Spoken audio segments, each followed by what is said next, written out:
C'est un feu plein d'ardeur que je gardais en moi, qui se réveille et qui s'élève sous mon toit, qui envoie dans le ciel une épaisse fumée, emportant les trésors des 9 siècles passés.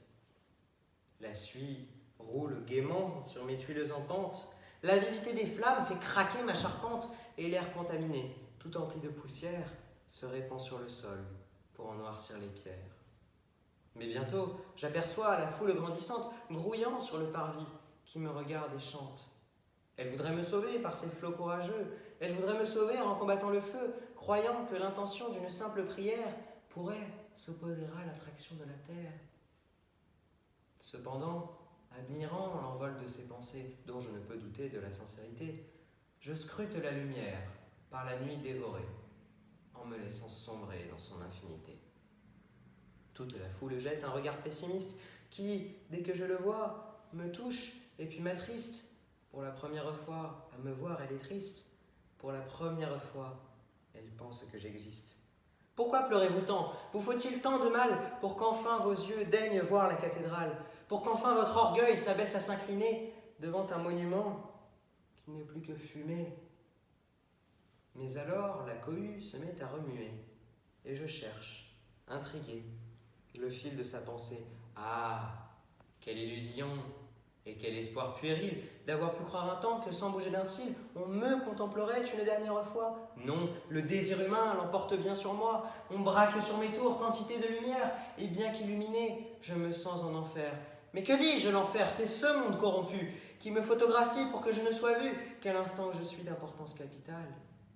La une des journaux n'admet point de rival. En mon cœur, je maudis la sombre dictature dont l'information n'accepte de rupture. L'obscur lui fait pâlir Huxley, dont la Vulgate voyait un avenir peuplé de technocrates, lesquels, plongés dans les abysses du l'été, perdent jour après jour leur grain d'humanité, oubliant cependant les sentiments sublimes qui arriment pourtant notre cosmos intime. L'obscur est notre époque, et bien plus que le temps, elle ronge l'irréparable et sa maudite dent. Cependant, tout en proie à mes réflexions, j'aperçois devant moi, à genoux, un garçon.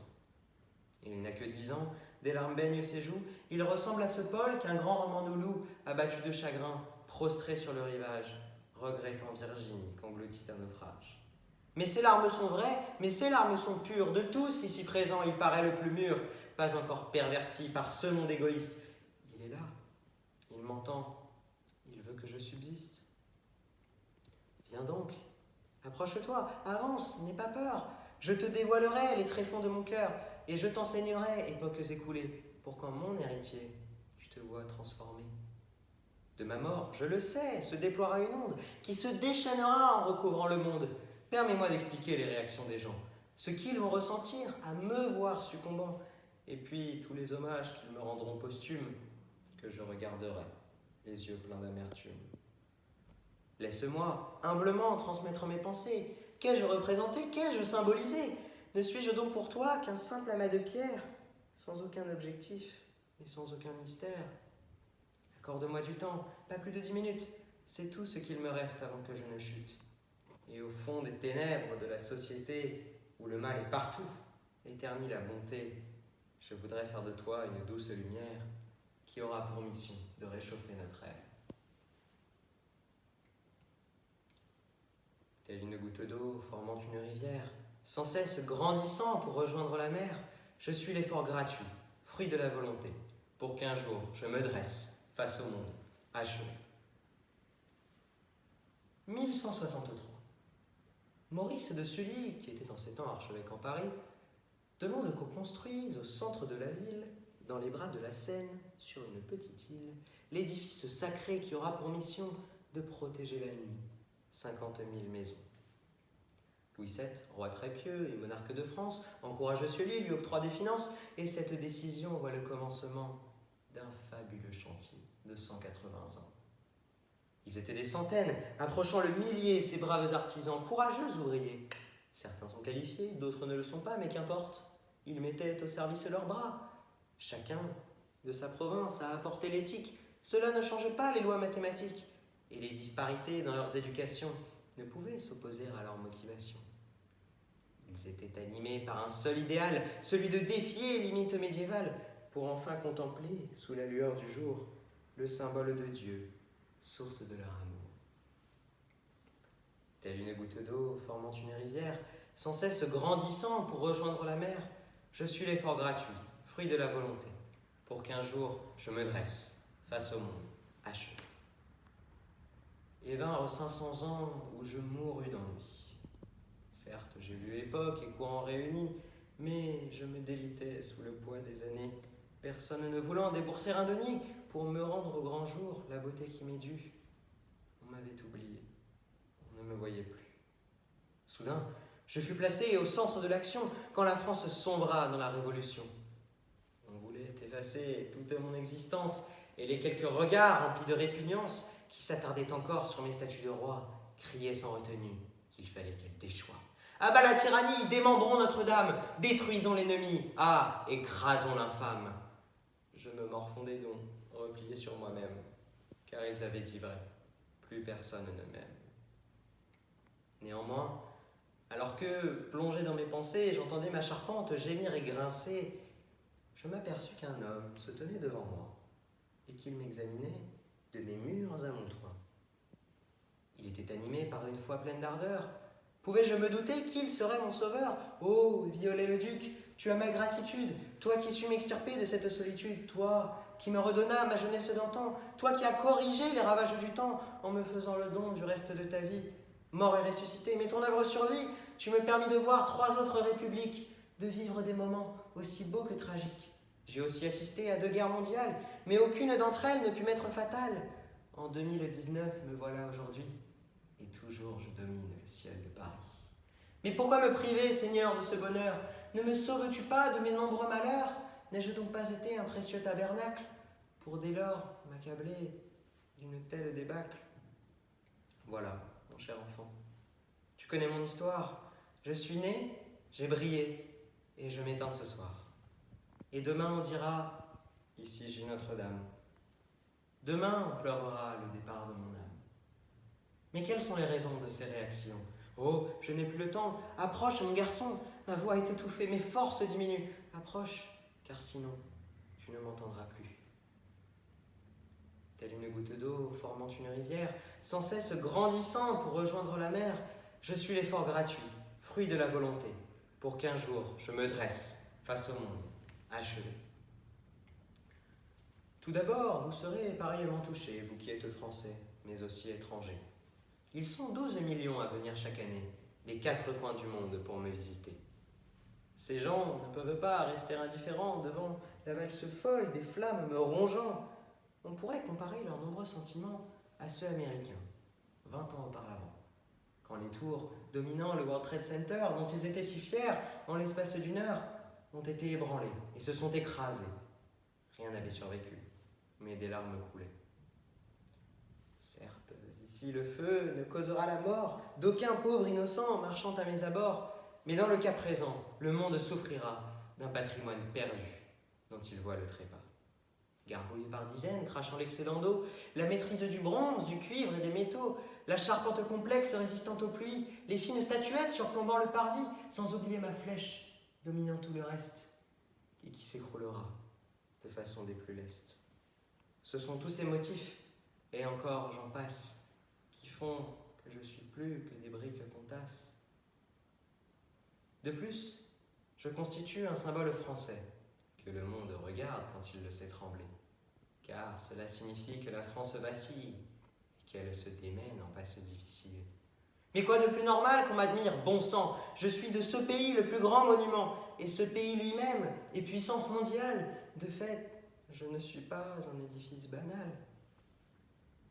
Telle une goutte d'eau formant une rivière, sans cesse grandissant pour rejoindre la mer, je suis l'effort gratuit, fruit de la volonté, pour qu'un jour je me dresse face au monde achevé. Ils sont aussi touchés de façon personnelle, ces nombreux visiteurs qui ont vu mon hôtel. Chacun se remémore un moment de sa vie qui l'a marqué car il l'avait vécu ici. Une communion, une confirmation, une simple visite, un jour d'adoration, le tintement des cloches à son tympan si doux, la vision d'un tableau qu'il trouvait à son goût, tous ces instants cachés au fin fond des mémoires se perdait dans les cieux en une fumée noire. Chacun pensera donc à son cas personnel. Avant le collectif, prime l'individuel. Cet avis subjectif que tous portent sur moi dépeint la société que j'exècre ici-bas. Un individualisme dépassant les bornes, un orgueil affirmé, une conscience morne. L'historien Michelet avait donc bien raison quand de musée gothique il qualifiait mon nom. Ainsi donc, mon enfant, la tristesse actuelle dans laquelle tes pensées et ton esprit se mêlent se répandra bien vite au-delà de Paris pour atteindre demain l'ensemble des pays. Telle une goutte d'eau formant une rivière, sans cesse grandissant pour rejoindre la mer, je suis l'effort gratuit, fruit de la volonté, pour qu'un jour je me dresse face au monde achevé. Si le professorat n'est pas chez moi inné, persiste un dernier point dont je veux m'acquitter. Qu'est-ce une cathédrale à leurs vils esprits? À quoi servent ces tours que les hommes ont bâties? Et pourquoi tant d'efforts, pourquoi tant de sueur pour bâtir une nef, un transept et un chœur? Il est vrai, je l'admets, et non sans m'affliger, que l'aura éclatant de la divinité n'est pas plus abondant dans mon enceinte fière que dans une abbaye d'une province austère. J'aimerais accuser un affront si honteux, mais comment s'opposer aux volontés de Dieu? Pourquoi donc la beauté n'est-elle que point de vue? Pourquoi donc suis-je en proie à ces déconvenus? On juge mon image, on juge mon symbole. Je voudrais leur ravir tout l'honneur qu'ils me volent, tous ces protagonistes d'un monde maudit, qu'à jamais soient plongés leurs esprits dans la nuit. Heureusement pour moi, me voilà rassuré par un défaut de l'homme en son âme bien-née.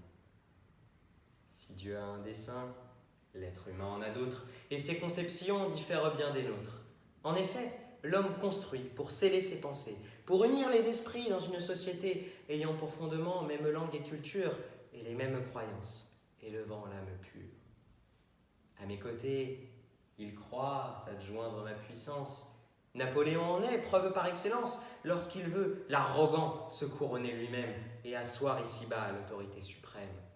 Oh, que je me souviens de ce jour éternel où ils regardaient tous ces pleutres officiels quand l'empereur sacrait son épouse à genoux. Oh, que je me souviens de ces reflets si doux, mon sol doré, mes murs, mes piliers de vermeil. Tout jurait allégeance au souverain abeille. C'est moi qui l'a choisi pour débuter son règne. Croyez-vous que vos pleurs et vos soucis m'atteignent?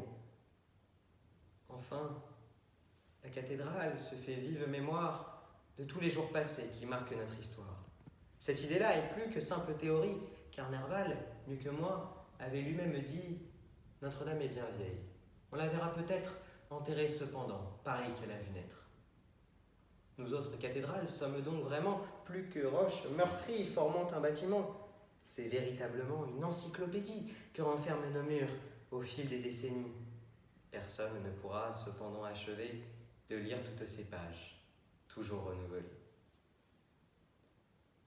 Telle une goutte d'eau formant une rivière, sans cesse grandissant pour rejoindre la mer, je suis l'effort gratuit, fruit de la volonté, pour qu'un jour je me dresse face au monde, achevé. Merci mon cher petit, merci du fond du cœur, car même si je brûle et je sens que je meurs, je sais que tu vivras et que tu transmettras toute ma volonté, même après mon trépas. Accepte, je t'en prie, une dernière mission, deviens mon successeur et puis parle en mon nom. Corrige les défauts dont ce monde se part, impose la lumière où domine le noir, ainsi que Salomon, sois objectif et mûr, éradique le mal sous toutes ses allures. Ah, enfin, me voici aux portes de la mort, ma vue se trouble, mais je les entends encore, vulgaires animaux que l'on appelle l'homme. Vous n'êtes que plus laid et plus mauvais en somme, vous constituez la honte de la création, et vous n'êtes pas digne de porter un nom. Comment puis-je mourir, moi qui suis cathédrale, qui ai connu Paris dans le temps féodal? J'ai survécu aux guerres venant de tous les fronts, j'ai même résisté à la Révolution. Comment un incendie, aussi puissant fut-il, pourrait m'anéantir, moi qui suis sur cette île depuis la nuit des temps, le millénaire passé? Je suis une relique d'un monde effacé. Et tant que tu seras, je vivrai, éternel. Et tant que tu seras, je serai sentinelle. Je vis à travers l'âme des premiers bâtisseurs. Je vis à travers toi, qui reflète la leur. Je ne m'éteins jamais tant que le bien persiste. Même dans ce bas monde, un brin d'espoir existe. Alors je t'en supplie, invoquent leur conscience et réveillent en leur cœur ce potentiel immense, que le goût du sublime transcende leurs pensées et que la perfection soit leur but à jamais. Telle une goutte d'eau formant une rivière, sans cesse grandissant pour rejoindre la mer, je suis l'effort gratuit, fruit de la volonté, pour qu'un jour, d'un enfant, jaillisse la bonté.